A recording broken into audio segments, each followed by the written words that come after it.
Hello, my name is Denis Halandzovskyi. Here are the verified facts about the Russian drone incursions into Poland and the political fallout.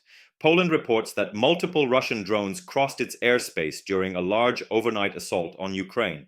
Polish and Allied jets scrambled, and several drones were shot down. Warsaw activated NATO's Article 4 for Allied consultations, searched for debris across several voivodeships, and requested an emergency meeting of the UN Security Council. Poland's president also moved to convene the National Security Council within 48 hours. President Donald Trump suggested the drone violations could have been a mistake.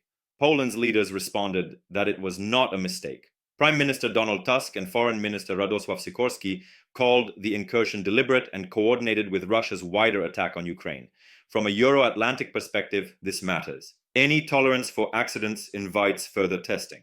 Before we continue, if you find this useful, please subscribe to the channel and like this video. And thank you to all of Ukraine's partners for your continued help and support. Our stance is clear and principled.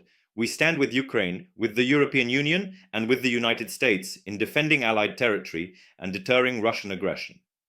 When drones cross into Poland during a mass strike on Ukraine, the safest reading is not ambiguity, but preparedness. Poland's rapid activation of procedures and NATO backing demonstrate that the alliance is cohesive. That cohesion protects the Ukrainian rear and keeps Europe's eastern flank stable. Let us set the timeline and why Warsaw says not a mistake.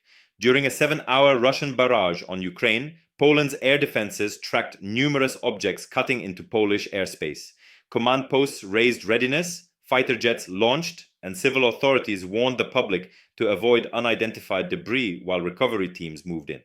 The pattern matched earlier Russian tactics, using decoys and saturation to probe radar coverage and response times. Polish officials point to coordination and scale as evidence of intent. The European Union called the violation aggressive and reckless. Germany pledged to reinforce air policing. Lithuania and other neighbors pushed for tighter eastern flank defenses. NATO's leadership emphasized readiness while noting early uncertainty in the drone counts, a typical caveat, while forensics proceed. None of that undercuts the central point. Allied territory was violated. Allied aircraft engaged, and the response was collective.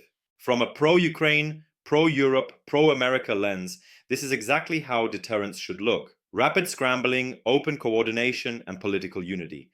It also underscores why sustained Western aid to Ukraine, especially air defense and long-range interceptors, reduces spillover into NATO territory.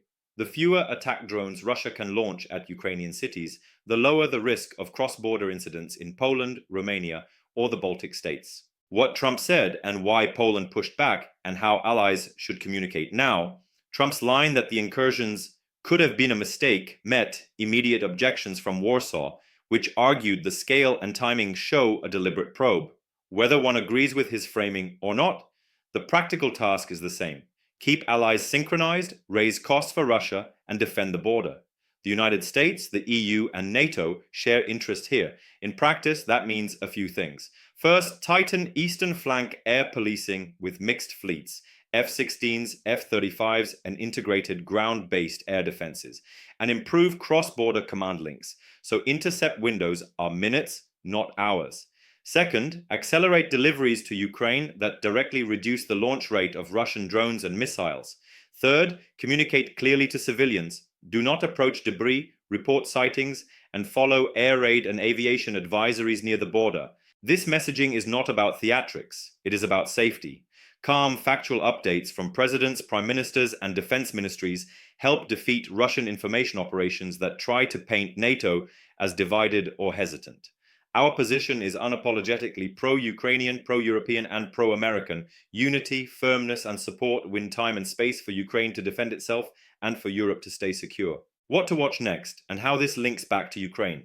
Expect the UN Security Council session to sharpen the record. Date and time of incursions, objects recovered, and the legal case against Russian violations. Watch NATO's Article 4 consultations for concrete outputs, expanded air defense rotations in Poland and Lithuania, shared radar and counter-UAS deployments, and standing rules for debris recovery and public alerts.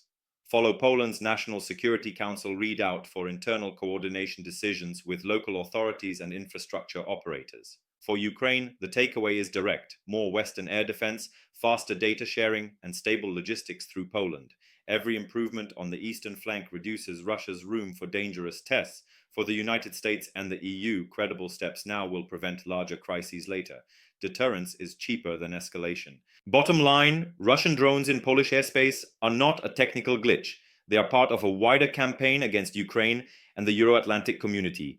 Poland's firm response, NATO's consultations, and EU solidarity are the right moves. Please subscribe and like to help more people find clear, verified updates. And thank you to all of Ukraine's partners for your steadfast support.